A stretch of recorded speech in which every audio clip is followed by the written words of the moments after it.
4:43 p.m. We got a weather warning. Stew. Like poo. So anyway, it's dinner time. I'm fueling up the necessary elements because the cold is supposed to be from, well, I felt it start earlier. By the way, these little devices that I'm doing this on just make it too easy to take these bizarre fucking shots. So what the fuck? You know what? There's another guy out there I noticed the other day I watched. He swears a lot more than I do. And I don't even call it swearing. It's just, I've been told you shouldn't say fuck as much. And you're right. I shouldn't drink as much, smoke as much, toke as much, breathe as much, spend as much. I shouldn't even be as much, should I? Because in the end, there's not enough energy to go around or we're all going to fucking die, right? I'm not in the insane world. I am the insane world. It's all me. That just sounds so fucking stupid, doesn't it? Yet the yogis will tell you, yeah, and that you're God. I thought, all right, then I'm Satan. Because you can't just tell me I'm God. If I'm God, I got the choice to make my own choice. So I chose to be Satan. And that fucked up the Yogini mastermind. And they said, how dare you use that against me? Ouch. Now, I had no idea why I was flipping the button on. It's just I'm sitting here and I thought I'm eating. I'm bored. I'm worried about my brother Ivan. My mom's not feeling well. My sister's stressed out. Fuck. Ugh. Everyone's got something fucking going on with them, you know? I don't know anyone that is feeling good, ever. When's the last time you ran into someone who says, I feel fucking great? I meant it. This is good stew. From the summer, I've gotten used to getting hungry, and I'm learning with the colder weather, especially when the temperature starts dropping. If you eat a little bit in advance, you got to be in tune with it. Excuse me, because I'm eating it, it's getting cold. I can feel it all over my body. You can feel your fucking adrenaline, whatever you call it.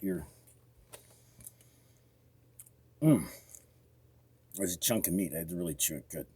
Because I've learned if you fucking just wolf everything down, you get tired quick, you get cramps, you shit a lot of it out in lumps. It's not complete digestion. I've even gone to the point where I fucking mashed up my stuff to the point where it's just goo as I put it in my mouth. There's a lot to be said for certain things like the grains and stuff and learning to cook. And learning to cook simple. Excuse me, I'm fucking thirsty.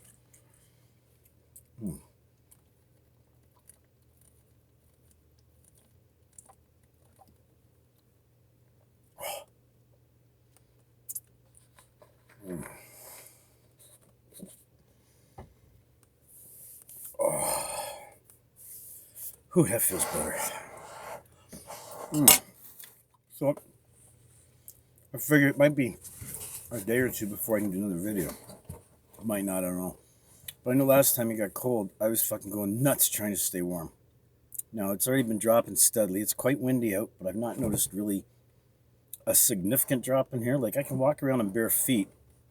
The floor is generally whatever temperature it is outside. So, right now it's, I think, what was it, -2, I think I looked earlier? Going to -9 by sometime tomorrow morning or after midnight. I know that. Like it's after midnight sometime. So it's gently going down, but it's still pretty quick. So from where I'm just like now, you figure if you're in a room and it drops just a couple of degrees, generally you'll put on another layer of clothing. I generally put one on about every 10 degrees, but it depends on a lot of things. So we're going to go through it. Here we go. An experiment with what layers work this time. Each time you get these cold snaps, you remember more and more. Remember, we grew up in a school, in a home. The parents had taught us to depend on other people to heat their home, light their home, and take care of their shit. So none of us ever learned how to heat ourselves, feed ourselves, to see at night, how to do anything without depending on people that in a lot of cases, many of you have never met. And I've never met anyone that's actually in that field. So, You want to get free, you want to get off the grid.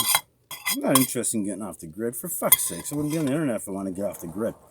People who want to get off the grid, stop using their fucking bandwidth.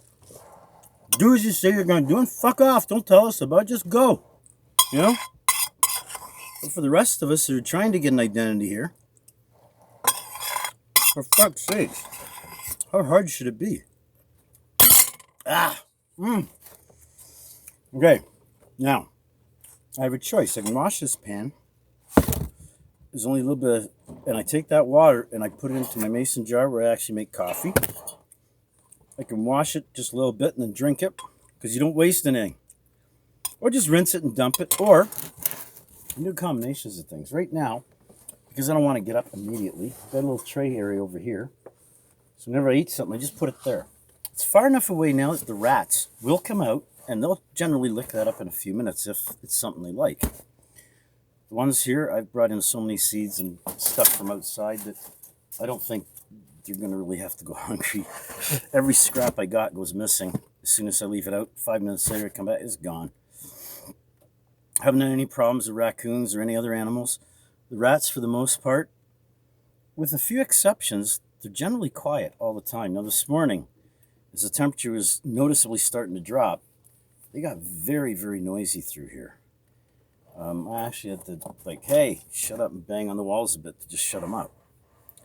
I don't know what was going on. I'm still trying to figure that out, because every now and then they just seem to go ape shit, and I can't seem to relate it to anything. And like all of us, you get achy bones. Hey, it's the weather's problem. Like, you know, the weather did it. So I guess that's all I wanted to say, really. Yeah, it's getting cold. I just want to do a little video on before and after. You know, it goes to minus 20, sometimes minus 30 in this area. And I've been lucky so far this winter.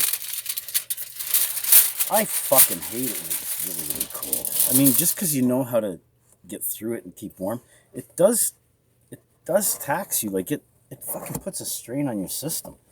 Like, it's more of a mental thing, I think, too, because a lot of it has to do with, I don't want to wear all them bulky clothes, but then you don't wear them, you're like, I can't move because it's so fucking cold. Oh, my feet hurt, they're numb. Well, put some newspapers around them, or put on another pair of socks, or, you know, just grab a garbage bag and put a garbage bag around them with some fucking fluff in it, or a blanket. I know it'll feel cold for the first few minutes, but guess what? If you got wet feet that are cold, our feet, I found, as long as you remove the source of why they're offloading so much heat, i.e. water in most cases, holy fuck, your feet warm up so fast. And I can't overemphasize, because I'm not one, like, sometimes I hate eating. It's a pain in the ass. It's not just the cooking, it's I gotta keep chewing. It's like, I'd rather be doing something else, like thinking. Maybe that's why people used to get together and eat, make it a form of entertainment, because when you do more like the bushcraft stuff, which I'm kind of getting towards, there's a tendency to only want to eat one time a day. Part of that is because it changes your rhythm of when you got to piss and shit all the time, and it comes in a cluster, okay? So if I spend 8 hours eating, I've got almost, well, generally 6 to 8 hours period where I'm having to take a shit. Well, you can get that down to like a 1 hour period where almost every day, but this is hard when you're going out into the, like, every time you do something different, like you leave your flow, you leave your property, I'll call it, your occupancy area. It can really disrupt that. Plus, you know, you got different addictions, from medications to foods to likes to things that you don't know how to do anything without. Like, how do you light a fire without a lighter? I know, you can rub sticks together, get flint. There's a million ways. No, there isn't. Because they're all relying on the same thing. Someone else's magic wand or tool or crystal or something, okay? It is a secret to everyone, because none of us know how to make it. I mean, yeah, you might know some, but you don't know how to make it. You couldn't. If we asked you right now, can you make one right now? All right, show me. Huh. Most of you are going to go to the store and buy it. Some of you might fumble around for a while and realize, haha, now I get your point. We're all so fucking dependent. It'd be nice to have a classroom area, a safe, bug-free zone where you can start exploring all these ideas we learn on bushcraft. I went out because I felt like doing a little bit of molding with clay because my hands are feeling not too bad last couple, well, since my tooth started hurting, and I got that fixed. Everything seems good, whatever. I was going to go out and do some work in the mud because I got some ideas for a little rocket stove. And that really doesn't say it. It's more like a thermal mass, in-ground, full recovery, rocket, evaporative cooling, heating, air conditioning, and everything all in one mud stove. Which, I mean, Disney had some dreams too, and look at the empire he sort of got, even though he's dead. Hey, you never know, right? Which brings up the question of what the fuck we doing any of this for? How did any of us get in any of the positions or the situations that any of us are in? I mean, some people feel locked in a high-rise building, a dead-end job, traveling back and forth to work each day. Yeah, I got money. But you know you can't keep up that pace forever. You're hoping you're going to get to that point where it's, ha-ha, cha-ching. Doesn't happen. Not even 1 in a million. And even the so-called 1 in a million millionaires, blah, blah, blah. You check out their life. I mean, I've worked with some of them before. I've been in social environments with them where they wouldn't know me from a fucking stick in the ground or their best friend for how much I made. It didn't matter. I didn't see much difference when you stripped all the superfluous garbage off of everyone. Underneath, they all seemed the same to me. We're all stuck on the same ship that's sinking. We all know we put on a plastic smile pretending, oh, it'll all be all right. Maybe it's not going to be all right. And if it is, can you explain to all of us how so? Because it would relieve a lot of anxiety for the very majority, wouldn't it? And if a lot of us had less anxiety, better health, blah, blah, blah, and so on it goes, hey, maybe the problem is solved. So I don't know. But it's so hard when we don't have any regular meetings where people get together and actually discuss open ideas instead of rote fucking ritual from a goddamn book, which has always fucking baffled my mind. In the end, it's like, I can't believe that I actually went along with that at one time. No wonder I got hyperactive and I still take medication to try and, well, if you call it post-traumatic stress from being made to sit still for fucking extended periods of time. Fucking drive you nuts. Anyway, I think with that, I'll just do a stop and post and see where we go from there. I'm Dave the Burn Boy, hoping to be a survivor at Camp Serenity someday, and I have a fantasy wish to meet... I don't even know if I care anymore. I just want to get out of the shithole of fucking society and the life and the bullshit of everything dying around us. No hope to really develop into anything. You know, you're stifled from the word go. Good night.